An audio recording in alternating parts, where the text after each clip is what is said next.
Shalom semuanya. Shalom. Saya berterima kasih kepada Pak Andrian ya, sebagai kepala sidang. Saya bersyukur kepada hambanya. Nah, hari ini tema kita adalah tentang selalu baru tiap pagi. Nah, kita dasari firman Tuhan kita dari Ratapan 3. Ratapan 3 ayat 19 sampai 24, firman Tuhan berkata demikian. Ingatlah akan sengsaraku dan pengembaraanku, akan ipuh dan racun itu. Jiwaku selalu teringat akan hal itu dan tertekan dalam diriku. Tetapi hal-hal inilah yang kuperhatikan. Oleh sebab itu aku akan berharap. Tak berkesudahan kasih setia Tuhan, tak habis-habisnya rahmatnya. Selalu baru tiap pagi, besar kesetiaanmu. Tuhan adalah bagianku, kata jiwaku. Oleh sebab itu aku berharap kepadanya. Puji Tuhan, firman Tuhan yang sungguh indah. Dan lebih indah lagi kalau kita menghidupinya dan kita akan berbahagia. Sampai kasih Tuhan selalu baru tiap pagi. Itulah harapan kita. Ketika tidur malam hari mungkin banyak ada pergumulan-pergumulan hari itu menyusahkan kita, gitu ya. Lalu pingin pagi harinya ada sesuatu yang memberikan kita sukacita. Ya. Apakah sukacita itu bisa berupa mataharinya cerah, begitu ya? Nah, itu membuat suasana hati juga cerah, gitu ya. Daripada dari pagi sudah mendung, lalu kemudian suasana hati juga ikut mendung, gitu ya. Jadi, tapi Surabaya saya lihat hari ini panas terus ya, tapi hatinya nggak panas ya. Ya, jadi hatinya tetap dingin, semangatnya yang tetap membara, gitu ya, karena ini kota pahlawan. Tolong kasih Tuhan selalu baru tiap pagi ini berbicara apa sih? Gitu. Nah, ini mau kita lihat ya. Kita akan melihat ada keindahan dalam pasal 3 ini terutama. Pasal 3 ini ada keunikan. Keunikannya adalah dari ayat 1 sampai ayat 66, semuanya itu kalau bahasa Indonesia A, B, C, D, E, F, G sampai Z gitu. Nah, dalam bahasa Ibrani dia dari alef sampai tau. Ada 22 huruf kalau dalam bahasa Ibrani ya. Ada 22. Karena 66 jadi dibagi 22 jadi berapa? Ada 3. Jadi ada 3 kali nanti pengulangan ABCD-nya mereka ya. Jadi ini puisinya sangat bagus sekali. Ya. Jadi ratapan itu tidak selalu ratapan itu tanpa keindahan ya. Nah, jadi meratap itu juga ada keindahan. Ya. Jadi meratap itu mungkin saya membayangkan ada nadanya gitu ya. Jadi meratap itu ada nadanya gitu ya. Jadi nggak hanya sekedar menangis gitu, tapi ada nada-nada yang indah dari ratapan. Nah, di dalam ratapan 3 ini, mari kita lihat ini ada keindahannya. Nah, jadi ayat 1 sampai ayat 2 dan 3 itu adalah alef. Jadi 3 ayat itu satu huruf, ya. Lalu ayat 4, 5, 6 itu bet, ya. Jadi alef, bet, gimel, dalet sampai sin, res, sin, tau nanti ya. Ayat 58 res, 59 60 itu R-nya gitu ya, resnya gitu. Lalu sin-nya itu 61, 62, 63. Lalu 64, 65, 66 itu tahu. Betapa indahnya. Kalau kita melihat dari, karena bahasa Indonesia nggak bisa kita samakan nanti ya. Soalnya bahasa Indonesia itu ayat 1, 2, 3 A begitu dulu isinya gitu. Baru 4, 5, 6 B gitu ya. Nah, begitu seharusnya keindahan dari ratapan 3 ini. Nah, kita mau melihat ini. Apa yang maksudnya saya dapatkan dari sini? Jadi kadang-kadang kita melihat ratapan itu adalah sesuatu yang sedih semua dan tulisannya itu seakan tidak ada bentuknya ditulis dengan sembarangan begitu ya. Padahal kadang kalau sedih kan begitu ya. Tetapi enggak. Ratapan ini ditulis dengan begitu indah. Jadi dia meratap itu kepada Tuhan itu tidak hanya sekedar menyampaikan dengan sembarangan. Dia menyampaikannya seperti seorang kekasih ya. Nih ada guru-guru yang lama ini saya lebih nyambung ya kalau ngomongnya ya. Dulu kan masih tulis surat ya. Kalau yang tulis surat, kalau sekarang kan WA ya. Rasanya WA salah, hapus gitu. Kalau dulu salah surat, wah, saya berapa ya? Gak tahu ada nggak di sini masih surat-suratan ya. Dari situ ketahuan umurnya ya. Jadi kalau sekarang nggak lagi ya. Nah, suratnya sudah elektronik semua, surat ya. Nah, jadi di sini mau kita lihat adalah ada keindahan. Kapan kita di dalam hidup ini mengalami sebuah kesusahan, tetapi di dalam kesusahan itu kita bisa melihat ada sesuatu yang indah. Nah, itu dia. Di dalam kesusahan ada sesuatu yang indah. Apakah itu bisa terjadi? Bisa. Oh, ada yang bilang bisa. Ini menunjukkan bisa. Oh, saya kasih dulu. Mari kita teliti satu demi satu kata-kata yang di dalam firman Tuhan ini. Nah, saya melihat ya, setiap pagi ada sesuatu yang baru. Apa yang baru itu? Ya, di dalam firman Tuhan ini katakan duka berganti suka. Mungkin malamnya dia susah ya. Malamnya ada kabar yang tidak enak. Malamnya mungkin sebelum malam itu dia bertengkar gitu ya. Malam sulit sekali tidur. Nah, harapannya pagi hari, apa harapannya pagi hari? Adakah harapannya pagi hari? Saya ingin dengan dia berantem lebih lagi gitu ya. Ada nggak pernah berpikir begitu? Saya ingin berantem dengan dia lebih lagi gitu ya. Itu memang malam dia merencanakan hal-hal yang jahat gitu ya. Tidak ingin sesuatu yang baru, inginnya sesuatu yang sama, tetapi cuma lebih meningkat lagi gitu ya. Pertengkarannya lebih meningkat lagi gitu. Tetapi firman Tuhan yang berkata duka akan berganti suka. Jadi ketika pagi hatinya menjadi sukacita, nggak lagi tetap aduh kok sedih ya gitu ya. Nah, ini yang dikatakan dalam firman Tuhan. Mari kita lihat. Dikatakan di dalam ayat ke-19, ingatlah akan sengsaraku dan pengembaraanku, akan ibu dan racun itu. Wow. Jiwaku selalu teringat akan hal itu. Betul ya? Di awal kata ingatlah akan. Lalu ayat 20, jiwaku selalu teringat akan hal itu. Dan bukan hanya teringat, dan tertekan dalam diriku. Tetapi hal-hal inilah, ayat 21 ada berbeda ini. Tetapi hal-hal inilah yang kuperhatikan. Apa itu? Oleh sebab itu aku akan berharap. Apa sih yang nanti ingat oleh Nabi Yeremia di sini? Ya, apa yang diingat? Nabi Yeremia ini sangat susah sekali ya. Siapa yang pernah ditolak di sini ya? Kalau hanya ditolak 1 kali 2 kali masih mending, ini ditolak oleh warga sekitarnya menolak dia, gitu. Kemudian ditolak oleh keluarganya sendiri, keluarganya menolak dia. Ya. Mungkin ada di sini ya, tapi nggak usah sharing sekarang ya. Tapi ini ada orang yang sama dengan kita. Ya, Yeremia ini adalah orang yang ditolak oleh keluarganya. Lalu ditolak oleh nabi-nabi, orang-orang yang katanya orang imam dan rohani di situ pun menolak dia. Berarti dia dianggap apa ini? Tidak rohani kan biasanya. Orang rohani mengusir siapa biasanya? Yang dianggap tidak rohani ya. Jadi sampai seperti itu. Imam-imam palsu, kan? Imam palsu kita percaya menolak dia, berarti kita tahu ini bukan yang palsu ini. Lalu sahabat-sahabatnya sendiri, katanya sahabat biasanya teman paling dekat yang akan selalu ada di waktu susah. Tapi enggak. Bagi Yeremia teman yang seharusnya ada pada waktu dia susah pun mengusir dia, menolak dia. Lalu diusikan, dipenjara ya. Dia penjara. Dia ini pernah dipenjara. Di penjaranya itu ada 2. Kalau dalam Israel itu ada 2 ya.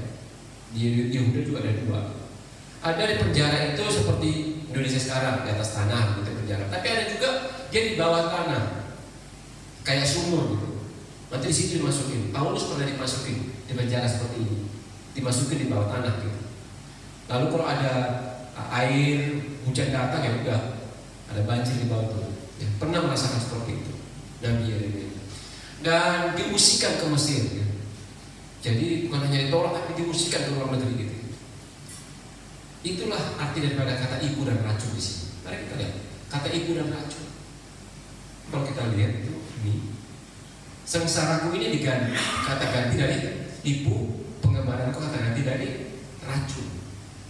Jadi kesengsaraannya yang dialaminya, ditolak, lalu dipenjara, ya diusir, itu adalah sesuatu yang membuat dia selalu merasa pahit.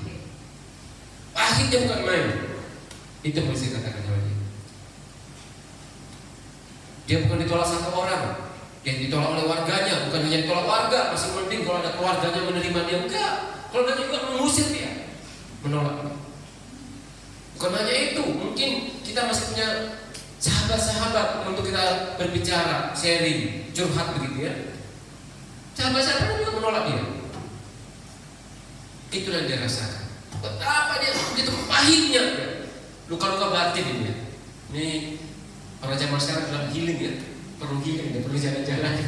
Tapi jalan-jalan mau kemana dia jalan-jalan? Warganya sendiri musir, ya. Orang-orang yang mendengar dia katanya juga mengusir dia, negaranya mengusir dia. Apa karena dia melakukan kesalahan? Enggak, karena dia mengingatkan kesalahan, gitu loh. Dan kadang-kadang dia dikatakan, apakah karena mengatakan kebenaran atau membenciku, kan dia? Ya kan? Ya enggak. Kalau kita mengatakan kebenaran, kita dibenci. Nah inilah yang dirasakan oleh Yeremia. Justru karena dia mengatakan kebenaran, dia dibenci. Dulu ibu saya itu mengatakan, ya ibu almarhum saya ya, dari antara berapa nasihat, ya, ada nasihat yang ucapkanlah selalu terima kasih, lalu ucapkan selalu pohon atau minta tolong kepada siapapun kalau kamu minta tolong, gitu ya. Nah ada satu kata yang selalu saya ingat, dia bilang, Bati gitu. Nanti kamu udah besar jadi anak baik ya. Kalau anak baik nanti banyak yang suka sama kamu gitu. Dulu saya senang dengan kata-kata itu ya. Tetapi setelah makin besar saya makin memahami kata-kata itu gak seindah itu. Ya. Gak seindah itu. Ya iya enggak? Ada gak kita kalau kita baik sama orang kita makin dimanfaatin ya enggak? Iya loh. Makin kita baik sama orang makin dimanfaatin. Makin kita baik, orang lain bisa jadi gak senang dengan kita. Ya. Dianggap kita menjadi saingannya gitu. Jadi orang baik itu gak selalu zaman sekarang disukai. Belum tentu orang baik akan banyak temannya, belum tentu. Bisa jadi dianggap saingan. Dia orang baik, nanti banyak yang suka sama dia. Wah itu harus saya jelek-jelekin gitu. Jadi ini realita ya, keadaan sekitar kita. Nah inilah yang dirasakan oleh Yeremia. Dia menjadi baik pun ditolak ya. Dia menjadi pahit ya. Kalau kita jahat lalu gak disenangi orang itu lumrah kan? Tapi kalau orang itu baik nggak disenangi, nah itu pahitnya bukan main, sakitnya itu di sini. Sakitnya itu bukan main. Udah baik malah nggak disenangi. Itulah yang dirasakan oleh. Makanya dikatakan dia bisa menggambarkan tipu, pahitnya bukan main. Nah itu yang dirasakan. Dan pengembaraan, dia mengembarakan karena diusir, ditolak, dia mengembara dia merasa itu kayak makan sebuah racun. Kenapa kok makan sebuah racun? Karena dia mengatakan kebenaran, justru kebenaran itu menjadi racun baginya. Ya, nanti coba kita lihat, apakah mungkin seperti hal itu bisa? Ya, di Ulangan pernah dikatakan begini ya. Ulangan ini nasihat sama dari situ. Dikatakan sebab itu janganlah di antaramu ada laki-laki atau perempuan, kaum keluarga atau suku yang hatinya pada hari ini berpaling meninggalkan Tuhan Allah kita untuk pergi berbakti kepada Allah bangsa-bangsa itu. Janganlah di antaramu ada akar yang menghasilkan racun atau impu. Jadi di kitab Ulangan jauh sebelumnya sudah dikatakan, ya sudah digambarkan bahwa orang-orang yang berbakti kepada ilah lain itu nanti akan menghasilkan apa? Akar, ibu atau racun.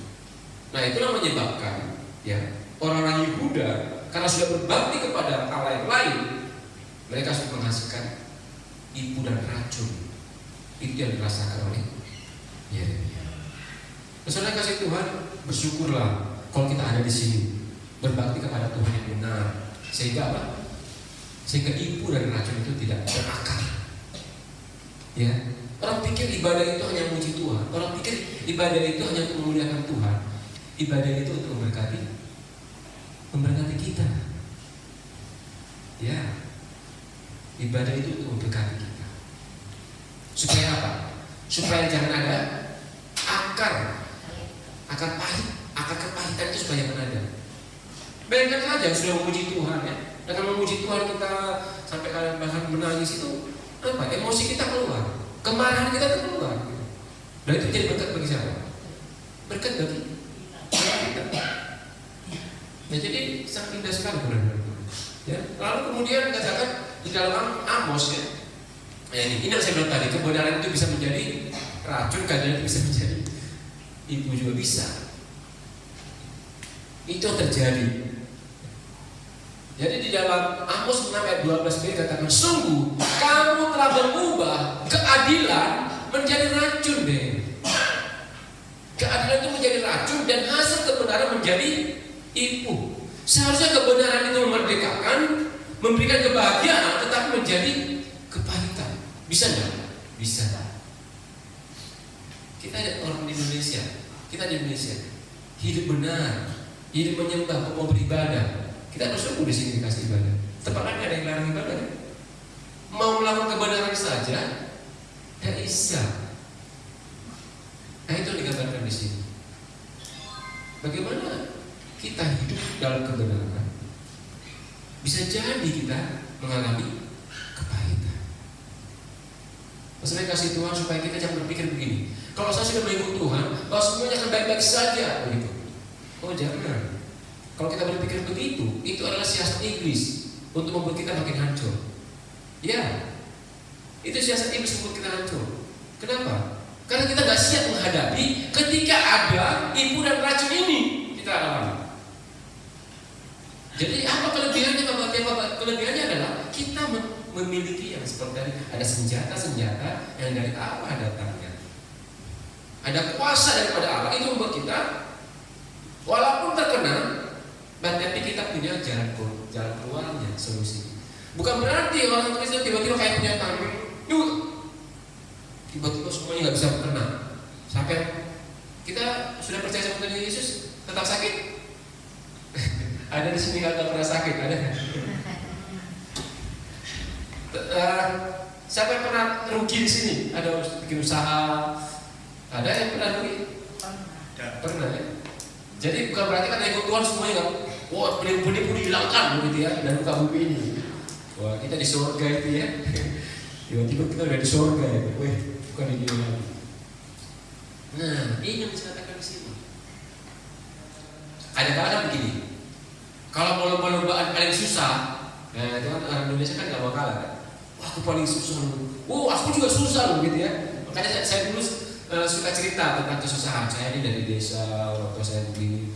Ternyata ada yang kalau saya cerita begitu nggak ada aku. Karena dia bilang, aku juga orang susah gitu. Kalau masih susah, aku juga susah lah begini. Oh iya ternyata ada pemenangnya gitu ya, nggak mau dia kalah gitu. Nah hari ini kita bicara kepada Nabi Yeremia. Saya nggak tahu masih ada yang lebih susah dari dia di tempat ini gitu ya. Kalau masih ada, saya belum sampai ke segitu sih ya. Saya masih melayani, masih ada lah 1-2 orang yang mendengar, jadi nggak ada yang dengar loh. Bukan hanya nggak mau dengar, diusir, ditolak gitu ya. Ya itu paling parah ya, parah ya. Nah yang kedua, tadi kan sebentar, saya selesaikan dulu di sini supaya kita. Tetapi kita lihat ya, bagaimana kehidupan daripada Nabi Yeremia ya. Saudara kasih Tuhan, kita melihat kembali lagi ya.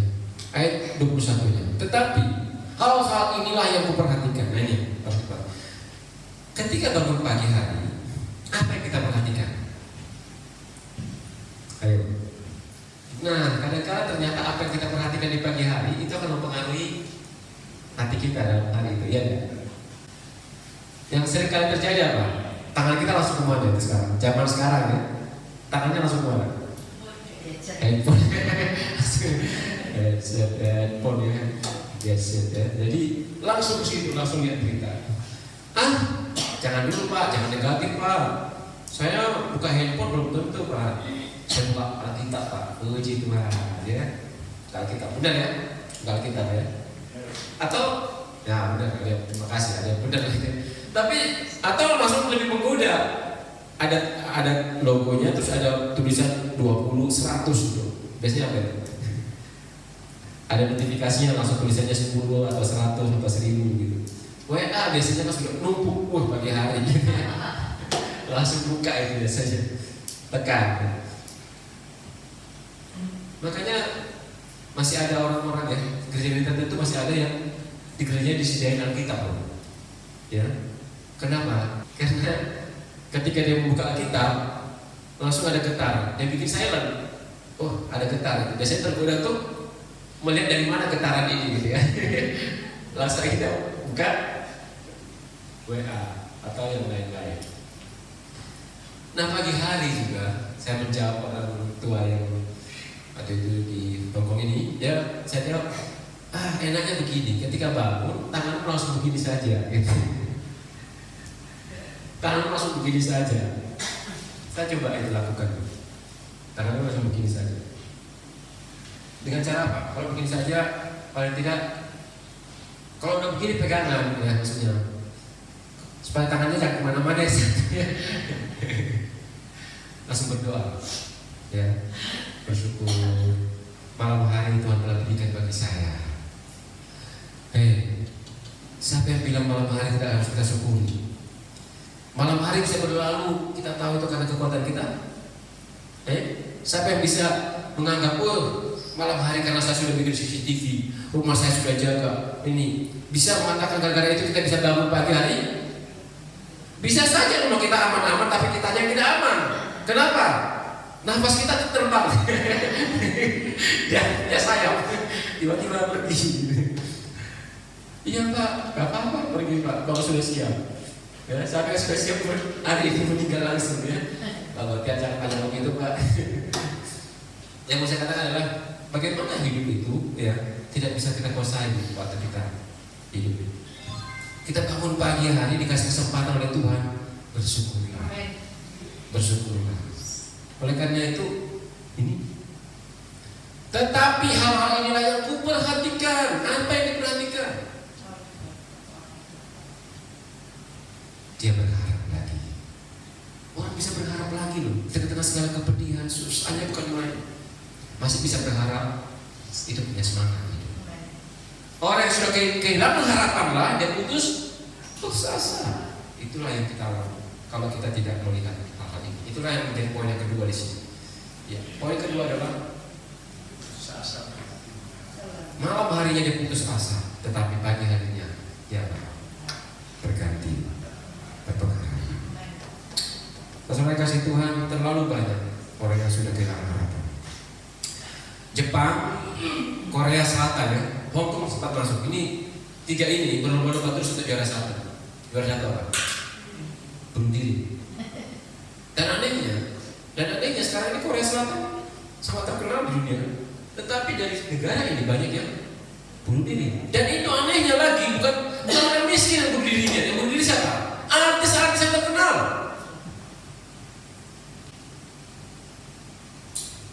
Seandainya mereka dengan firman Tuhan ini, mereka tidak akan bunuh diri. Kenapa?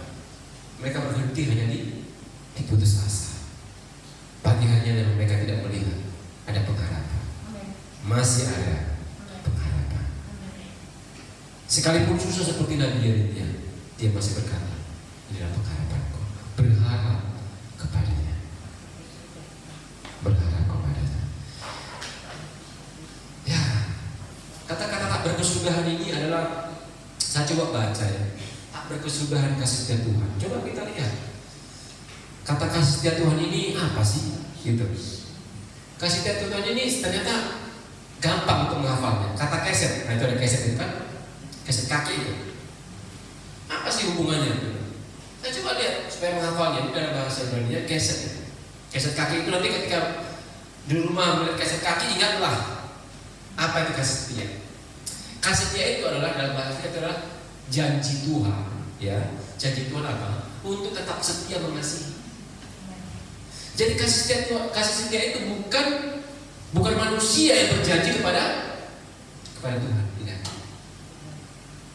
Sebab kalau manusia yang berjanji, maka akan ingkar janji. Makanya katakan sebagai berjanji adalah Tuhan tidak ingkar janji. Jadi kalau kita nanti keset, ya ingatlah, apapun yang sudah kita ingat janji Tuhan, maka itu tidak akan pernah diingkari. Ya, jadi gampang sekali nanti membuat kita supaya punya pengharapan pagi hari. Mau kan biasanya mau kata nggak tahu ya, mau kata biasanya ada keset kan, ketika menginjak keset, Tuhan janjimu tetap untukku. Ya, melihat keset aja ingat firman Tuhan. Saya sengaja mengambil ini supaya kita bisa melihat segala sesuatu mengingatnya kepada Tuhan. Jadi keset itu berbicara tentang apa? Janji Tuhan. Tuhan yang berjanji terlebih dahulu, bukan manusia yang berjanji. Itulah kelebihannya Tuhannya orang Kristen loh itu. Tuhan yang lain tidak begitu. Tuhan yang lain meminta kamu setia dulu baru dia akan setia. Kalau dia setia, karena bisa jadi Tuhannya adalah benda mati, patung yang disembah, ya. Atau nabi yang sudah mati-mati gak bangkit-bangkit gitu. Tetapi Tuhan kita adalah Tuhan yang bangkit. Untuk apa dia bangkit? Untuk menyertai orang-orang yang diselamatkannya. Siapa itu yang diselamatkan itu? Kita semua yang ada di sini, ya. Benar? Kita semua yang di sini diselamatkan Tuhan. Ya, nanti kalau melihat keset ingatlah janji Tuhan. Ya, gampang kan? Di mana-mana ada keset kan? Ingat. Hari ini ingatkan. Pagi hari bangun lihat keset, wah ingat janji Tuhan. Mungkin lupa karena tadi lupa langsung buka WA. Nah, tapi melangkah sebentar dan lagi keset, wah, tahan dulu, udah janji Tuhan. Saya harus ingat janji Tuhan. Keset itu saya injak-injak. Itu bentuk kesetiaan sampai injak-injak pun, ya tetap akan ngapain dia? Bersihin kita kan? Keset itu gunanya untuk apa kita beli? Untuk bersihkan. Tapi untuk injak-injak ya. Wow, indah sekali. Nah yang kedua adalah tak habis-habisnya rahmatnya. Saya ingin kita ketika nyanyi pujian ini kita pahami dengan baik, ya. Tak habis-habisnya rahmatnya. Tak habis-habisnya apa itu? Rahmat itu ternyata adalah kata rahim. Nah ibu-ibu paling tahu rahim seorang ibu. Bagaimana? Adakah yang punya rahim lalu rahimnya dirusak sama dia? Tidak. Dijaga lalu kemudian sampai lahir. Bahkan mungkin dia nggak mau makan pun, tapi demi rahimnya dia makan dah. Makan. Ya. Tadinya dia suka merokok, demi untuk rahimnya dia merokok lagi kan? Tidak. Tak habis-habisnya rahmat. Itu dia gambarkan seperti seorang ibu. Ibu yang menjaga merawat anak kandungnya. Itulah kasihnya Tuhan. Itulah kasihnya Tuhan. Wow, kalau ini kita bayangkan di pagi hari, kita suka cita tidak? Atau malah susah? Kita mengingat ibu kita, ada sedihnya mungkin satu sisi karena sudah gak ada seperti saya. Tetapi ada sukacita karena apa? Dia pernah sudah membesarkan orang seperti saya. Dia sudah memberikan ucapan-ucapan yang baik, sehingga jadi semua baktiar seperti ini. Dia membesarkan saya di dalam kandungannya. Susah, tapi dia mau. Itulah Tuhan. Kita buat susah, tapi Tuhan mau, ya kan? Ya kan? Ya, kita buat susah nggak Tuhan? Kita lebih banyak bikin sukacita Tuhan atau lebih banyak susahin? Banyak susahin tuh. Minta ini, minta itu. Seperti anak mereka kadang-kadang berdoa kepada Tuhan. Salah nggak? Salah. Tetapi malah Tuhan senang dengan itu kan? Orang tua kalau ada anaknya dia terus susah nggak? Susah. Tapi kalau anaknya itu mau sama kita, ya enak kan? Ya kita tahu isi hatinya. Kalau dia diam terus kita tahu dah hatinya. Gak tahu. Ini anak yang satu ini gimana dia? Nah itu makanya kita yang minta berdoa. Bukan Tuhan tidak tahu sebenarnya, tetapi supaya menggambarkan itulah manusia harus bercerita. Berdoa pun itu untuk kebaikan siapa sebenarnya? Untuk siapa? Kebaikan Tuhan? Tidak. Untuk kita. Karena ketika kita ada pergumulan berat, kita berdoa, kita mengucapkan pergumulan kita itu menjadi apa? Berkurang atau susah kita? Berkurang. Coba aja. Coba bandingkan. Sebelum berdoa dan sesudah berdoa, apa yang kita rasakan? Lebih lega, betul. Kasih setia Tuhan habis sudah gak habis, rahmatnya gak habis. Kita terus dikandung, terus menerus dikandung oleh itu, dipelihara terus seperti kandungan. Kita bagi Tuhan, kita itu anak kecil terus walaupun umur kita sudah berlanjut, ya enggak? Jangan karena merasa, umur saya sudah semakin tua ini, kepada Tuhan juga saya jaga gengsi. Tidak ada itu. Di mata Tuhan kita tetap anak, tetap anak. Mau sehebat apapun kita, di hadapan Tuhan tetap anaknya, seperti anak yang dikandungnya terus, dipeliharanya, diperhatikan, bahkan tidak mau lepas. Selalu ingin bersama, ingin tahu keadaannya bagaimana. Bahkan menendang-nendang pun malah senang kan? Saya melihat itu ibu-ibu kalau renang-renang loh gitu. Aneh ya, malah senang ya. Masalahnya kasih Tuhan betapa rahim kasih seorang ibu yang mengandung kita. Rahmat Tuhan itu gambarannya. Kemurahan Tuhan itu gambarannya. Kalau kita melihat ada yang mengandung, ingatlah, seperti itulah Tuhan yang memelihara kita. Kebaikannya dengan baik. Oleh karena itu, janji Tuhan itu tetap setia kepada kita, lalu kemudian rahmatnya itu terus berserta dengan kita tak habis-habisnya. Tak habis-habisnya. Mungkin ada masanya kita segala sesuatu di dunia ini ada habisnya, tetapi bagi Tuhan tidak. Saudara kasih teringatlah dua hal ini ya. Hari ini ingatlah, melihat keset, ingat Tuhan yang sudah berjanji kepadaku untuk setia kepadaku. Lalu mengingat ada orang yang mengandung, waduh, aku seperti yang ada di dalam kandungan itu. Tuhan memelihara diriku, memeliharaku. Makan, kita makan, ibunya yang makan, bukan kita. Ya. Kelaparan, ibunya kelaparan dikasih makan. Ya. Terus ada kasih Tuhan, inilah indahnya ini. Sebenarnya ikut Tuhan itu indah, walaupun seperti Nabi Yeremia ya. Nabi Yeremia kan ngomong ini. Kesusahannya bukan main, tapi dia bisa ngomong ini loh. Saya sampai baca ini, saya sampai geleng-geleng. Kok bisa ya orang sesusah ini bisa ngomong begini nih? Nah inilah. Jadi kalau ada yang berduka, pergilah ke tempat duka ya. Lebih sering daripada ke tempat makan pesta-pesta orang. Kenapa? Karena ternyata orang yang berduka itu semakin lebih dekat kepada Tuhan. Bukan berarti saya mengatakan kalau begitu berduka semua bukan.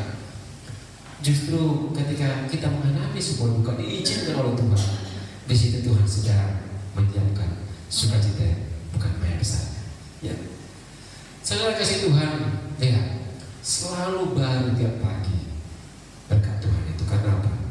Duka diganti menjadi suka. Selalu baru. Ada masa kita putus asa, seakan semuanya tertutup, seakan semuanya tidak ada jalan keluar. Tetapi ketika bangun pagi, Allah sudah bekerja untuk mendatangkan kebaikan bagi kita. Saat kapan? Bahkan saat kita tertidur.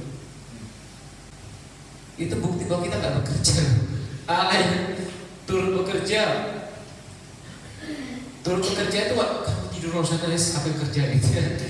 Itu bukan hanya turun bekerja itu. Kamu nggak usah bekerja, saya bekerja. Ini tadi seperti rahim kan? Anaknya bekerja? Enggak. Yang bekerja ibunya loh. Ajaib kan? Ajaib Tuhan itu. Jadi jangan pernah, walaupun ada susah, ingat ini. Wah dengan ingat ini saja, makanya katakan ingatlah. Tetapi, ada kata tetapi. Aku bisa ingat nggak kesedihan kita? Bisa ingat. Jangan bilang saya melupakan semua kesedihan saya. Enggak, itu amnesia namanya. Saya amnesia sih. Ingat. Tetapi, ada tetapi. Apa yang kita perhatikan? Bukan kesusahan yang diperhatikan. Yang diperhatikan adalah janji-janji Tuhan. Amin. Ingat, janji-janji Tuhan. Yang diperhatikan adalah bagaimana Tuhan sudah mengasihi kita seperti seorang bayi di dalam rahim. Kalau begitu apa yang terjadi? Setiap pagi akan menjadi baru bagi kita. Hari itu ada kesusahan. Ya, kita lewat, kita jalani. Perbedaannya adalah orang sana tetap putus asa, tetapi kita berpengharapan. Itu perbedaan bersama itu. Saudara kasih Tuhan, ada sebuah cerita. Saya tutup dengan ceritanya. Ada seorang tentara. Tentara ini dia karena perang dia dikejar oleh musuhnya, terus akhirnya dia lepas sendiri daripada pasukannya, teman-teman. Lalu dia demi menghindari pasukan ini, dia bersembunyi di dalam sebuah gua ya.